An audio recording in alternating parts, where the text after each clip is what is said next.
Voltamos a apresentar o programa São Cepé, Sua História e Sua Gente.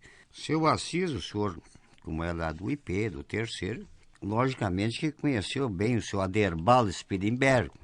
Conheci. Inclusive, durante o programa nós vamos falar sobre botecos ou bailes. Sim, sim. Mas eu tenho... É uma pitadinha de humor. O seu Aderbal Spilimberg tinha lá um carregador, um gerador que carregava bateria para todo mundo lá. Então os vizinhos, assim, juntavam aquelas baterias e botavam numa carreta, né? Uma viagem só para todas as baterias dos vizinhos lá. E ele chegava lá com as baterias lá. Então, um vizinho, olha, essa bateria aqui, seu Aderbal, é para o senhor carregar com música do Teixeirinha. Essa bateria é para o senhor carregar com música do Gil de Freitas. E talvez outros músicos da época, não recordo, lá, famosos. Sim. Qual é o... Eu sabia essa história, que foi um empregado do falecido Alziro Moraes, o Alberi Vargas. Sim. Que trabalhava com o Alziro. Ele veio e trouxe umas baterias lá do seu Alziro, trouxe 3 baterias para carregar, e de fato chegou e disse, olha, senhor Aderbal, o senhor carrega esta aqui com música do Teixeirinha, e essa com música do Gildo. Aí o senhor Aderbal ficou curioso, mas e a outra? Eu ia me esquecendo, e essa aqui, com carregar toda com golo do Grêmio, porque o seu Alziro é muito gremista. Mas, seu Assis, vamos falar um pouco sobre parteira, inclusive o Ivan aqui da rádio, aliás, o Garcia. Sim. A Semana da Mulher, andamos me falando aqui para ver se nós tínhamos conhecimento, que esse programa, às vezes, a gente fica sabendo, né? Sobre parteiras, o assunto parteiras, nós não tínhamos conhecimento. Inclusive, não existe, hoje é difícil, na nossa zona não existe mais parteira. Mas eu queria que o senhor falasse sobre uma parteira que morou, que fazia serviço de parto lá no 3º distrito. Ela morava no IP. A tia Ritoca, Maria Rita Silva. Ela era casada com um tio-avô meu, tio Ramiro, tio Mirote, que até tem muita história, o tio Mirote. Mas não é isso que nós vamos falar, é sobre a tia Ritoca. Na época, era das únicas parteiras que tinha no 3º. Ela fez, seguramente, mais de 100 partos. Inclusive, junto com o doutor Inocêncio, quando era um parto complicado, chamava o doutor Inocêncio, ele ia lá, ajudava ela a atender, com o doutor Bulcão, e ajudavam ela a atender. Ela praticamente parava muito pouco em casa, mas era porque não chamavam na hora. Tinha uma senhora esperando ganhar nenê, levavam ela 3, 4, 5 dias, às vezes até mais, antes, para não dar aquela correria. Às vezes até dava a correria de ter que buscar na hora, mas geralmente levava a tia Ritoca uns dias antes. Isso aí na época. A tia Ritoca é vó de uma pessoa que nós já nos referimos há pouco, do Darcy Oliveira da Silva, que mora ali na subestação da CE. Até o nome completo dela eu consegui com ele, porque eu não tinha certeza. É mais ou menos isso aí. Agora nós vamos para um assunto que tem bastante. Eu queria primeiro que deixasse eu me referir a uma indústria, a microindústria que teve no IP, isso há seguramente 90 anos atrás. O meu avô, Marcial Brum Pereira, ele teve uma tafona. Ele tinha família grande e fazia farinha de mandioca. Depois, ele teve muitos anos essa tafona, comercializava farinha e tudo. Depois ele terminou vendendo para um cidadão de Formigueiro, senhor José Quadros, chamado Juca Quadros, que levou e montou essa tafona e trabalhou muitos anos também em Formigueiro. Tudo bem, mas Cisa aí, explica para os ouvintes assim como é o funcionamento de uma tafona. Ah, bom, aí tu me aperta. Seria um secador? Não, ela rala a mandioca. e depois tem que coar. E secar, lógico. E secar, claro, com secador. É. Só que essa eu não conheci, porque eu tenho 64 e faz mais de 90. Não, mas inclusive pode...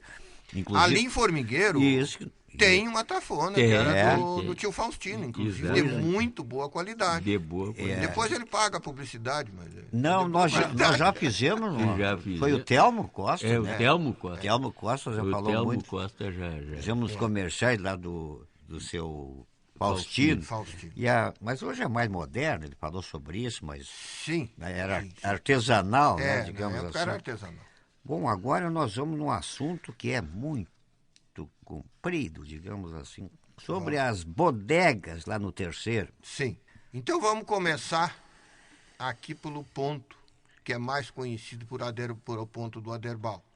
Ali começou, com casa comercial, um português vindo de Cachoeira do Sul, o senhor Luiz. Depois, continua com a casa comercial o filho, o senhor Quinzotti, que até se tu me permitires... Pois não, pode falar. Eu vou contar uma piadinha do tempo do... O Quinzotti, quando conta o pessoal da época, que quando as vendas estavam poucas, aquele dia, diz que um dia passando com um compadre dele, de nome Pedro, e ele estava fazendo a féria. Levantou a cabeça, o Pedro ia passando. E ele pegou a anotar. Anotou 5 aperitivos para o Pedro. E aí a esposa disse, mas Quinzotti, mas que barbaridade, o compadre Pedro nem chegou e tu tá anotando 5 aperitivos. Diz, não chegou e não tomou porque não quis, mas vai pagar. Tudo bem, mas depois do Quinzotti, sim, que era Joaquim o nome dele. É. Depois do Quinzotti, foi o senhor Augusto Mori que teve a casa de comércio ali no mesmo ponto. E quando o seu Augusto tinha a casa de comércio, é que foi fundada a referida entidade social chamada Santa Bárbara. Depois do seu Augusto, teve uns tempos ali, não sei precisar quantos anos, o seu João Batista Santos, mais conhecido por Mosquito. O seu Mosquito trabalhou ali uns quantos anos, teve comércio ali. Depois do seu Mosquito é que veio o Aderbal. Depois do Aderbal, os Guariante, o seu Gentil Guariante, que foi quem encerrou o ponto comercial. Mas durante o tempo do Augusto, do seu Mosquito e do Aderbal, o salão sempre funcionou. A entidade social, Santa Bárbara, terminou fechando no período do seu Augusto ainda, fechando a entidade social, mas o salão não. Cujo último presidente foi o seu Alain Brum. Isso de acordo com o que me contavam meus pais, o pessoal mais antigo. Mas eu eu recordei aqui sobre um episódio ocorrido lá sobre um tal de Degolado. Queria que tu contasse essa história. Tá. Assim. Isso aí é um caso verídico e até importante. Saindo um pouquinho das bodegas, né? Sim, depois nós voltamos. Depois a gente volta. O senhor Dorico, que é o vô do Zé Turco, vô paterno do Zé Turco, que é muito conhecido aqui em São Cepé, o senhor Dorico era meio alterado. Não gostava de que falassem alto com ele, se envolvia em debates políticos. E acharam melhor calar o Dorico. Esse cara está muito desaforado, vamos calar ele. Ele gostava de política? Muito sim, também? Sim. É? Aí fizeram uma espera para ele. Emboscada. Uma emboscada, onde hoje é chamado Corredor do RO. De frente ao ponto comercial que eu me referi no bloco anterior, que era do senhor Inocêncio Barnaz. Fizeram emboscada para ele, entre 2 pessoas. Quando ele viu, saíram de trás de uma árvore, seguraram ele e passaram a faca no pescoço. E ele para tentar escapar, não degolaram, a veia não pegou, cortou o pescoço, sujou a faca de sangue e ele caiu. Aí ele disse, bom, agora vamos ser velhice desgraçado, vamos atirar numa sanga. Um agarrou nos pés, outro nos braços, e atiraram numa sanga que descia logo abaixo de onde pegaram ele. No que os caras foram embora, ele levantou e saiu atalhando o campo e veio pedir socorro em casa do coronel Emiliano Brum Pereira, que ficava a uns 3 a 4 quilômetros de distância de onde ele foi supostamente degolado. A veia artéria não cortou, agora a goela dele furou. Aí ele chegou pedindo socorro na casa do coronel. Os morenos, que eram empregados do coronel, atenderam e viram aquilo ali, chamaram o coronel.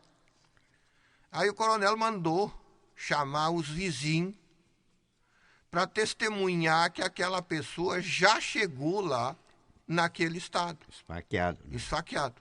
Aonde veio o meu avô, Perseverando Pereira, ruivo, e um tio meu, o tio Arnaldo, que era criança, com 6, 7 anos, veio junto. E o tio Arnaldo, o velho ruivo, testemunhar que o Dorico já tinha chegado ali naquelas condições. Aí o coronel trouxe o Dorico para a cidade, conseguiu recurso. Eu não sei precisar qual o médico da época, mas isso faz mais de 80 anos. E salvaram o Dorico. Então é mais ou menos essa aí a história do degolado. Lógico que o coronel Emiliano Brum Pereira, né?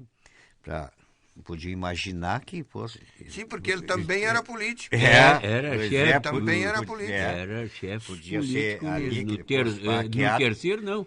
Na época, eu acho foi... que era o chefe político do Partido Republicano de maior expressão que tinha em São Cepé. Houve uma época que era o coronel Emiliano. Ele foi intendente municipal. vezes. E quem eram os subdelegados lá do terceiro, não recordo, César? Recordo 2. Sim. O seu Manuel José Aires dos Santos, o seu José Aires. Sim. Irmão do seu Tide. Sim. Para os ouvintes identificar. E um senhor também lá, o seu Guedes. Guedes é sobrenome, mas eu não me lembro o nome do seu Guedes. Pessoa muito conhecida, pessoa da comunidade, mas eu não me lembro o nome dele. Isso aí. E também o seu, já foi falado aqui, o seu Genico. E o seu Isidoro Cardoso. Também já foi falado. Já. Os 4 que eu recordo.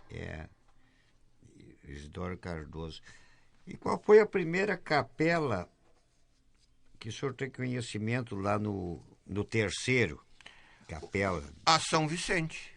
E onde é que ficava? Ficava e fica ali, adiante do CTG, antes da Escola Núcleo, que foi doado o terreno pelo senhor Vicente Simões, e grande parte ou a totalidade da verba para a construção da capela. Tudo bem. Nós falamos de subdelegado. O senhor conheceu ou tem conhecimento de algum juiz de paz que fazia casamento? Nós já falamos do seu... Alain. Alain?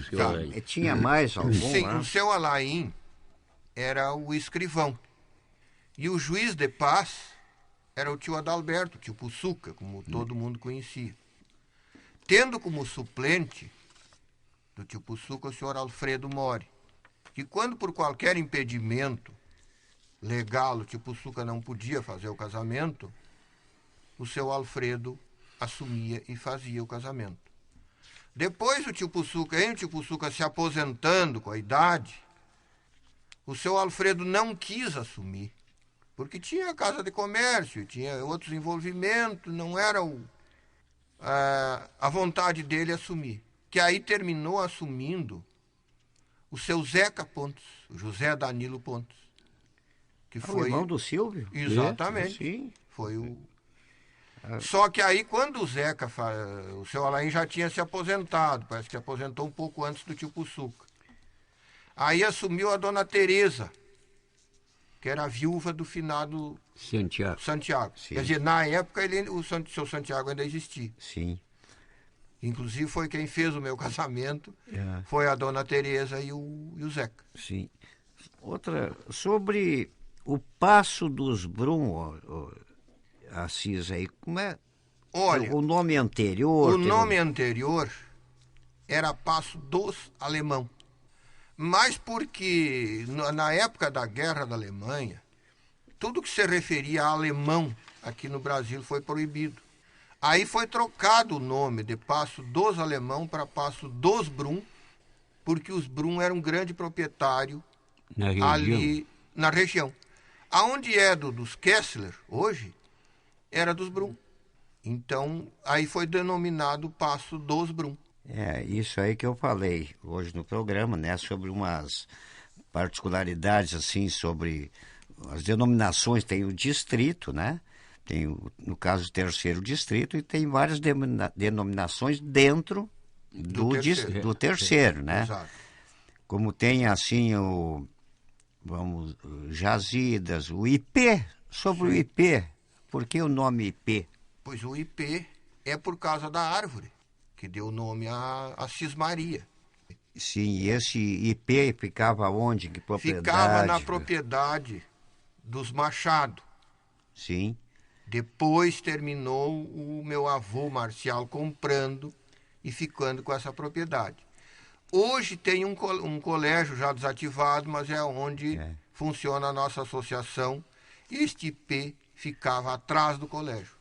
Mas depois o IP caiu e terminaram vendendo o IP para o seu Mauro Souza serrar e fazer os postes para a mangueira aqui na propriedade do seu Mauro. Muito bem. Mas nós estamos finalizando o terceiro bloco do nosso programa de hoje. Vamos aos comerciais.